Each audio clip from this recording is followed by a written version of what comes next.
step-by-step guide on how to commute from Makati to Tagaytay. Here's a detailed video paano ko naligaw. So kung ikaw ay first timer mag-commute from Makati to Tagaytay, watch this video until the end. Kung galing kang Guadalupe, Makati, punta ka lang ng MRT Guada Station at bili ka ng ticket dyan. 13 pesos to Ayala Station. Kung may beep card ka, much better para hindi ka na pumila. Tap mo yung card mo, then proceed ka na sa line. Hintay ka lang saglit kasi alam ko mga 10 to 15 minutes may dumarating ng mga trains. Monday nga pala ako ng tanghali bumiyahe kaya wala masyadong tao. From Guadalupe Station, pangalawang stop ang Ayala. Hindi ko in-expect, marami pa palang tao pagbaba ko. Akyat ka lang ng escalator, then exit ka na. Pasok mo yung card mo, then exit ka na ulit. Ulit-ulit. Then paglabas mo, sa kanan makikita mo na ang One Ayala. Bagong mall yan na may bus station sa basement. Pasok ka lang dyan, then lakad ka ng konti. To your right side uli, makikita mo na ang Bus Bay 1 na sign. Baba ka lang dyan sa escalator pa basement. Then proceed ka sa pila ng mga bus papuntang PITX.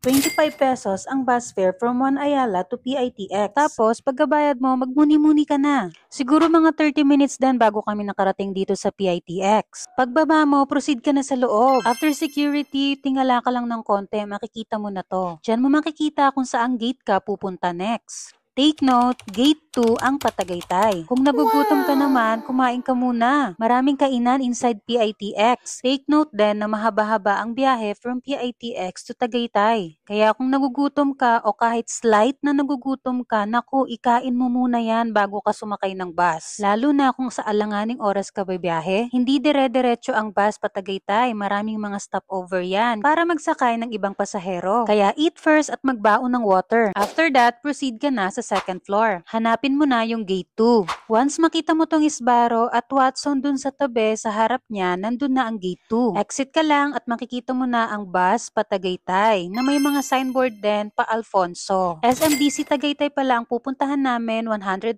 pesos ang bus fare. After that, enjoy the view at muni-muni ka na ng mga 1 to 2 hours. Pag nakita mo tong Hacienda Mall, nasa silang ka na, malapit-lapit ka na. And here I am sa SMDC Wind Residences Tagaytay. Enjoy your trip and enjoy the view at huwag kakalimutang kumain ng bulalo. Yun lang, bye-bye!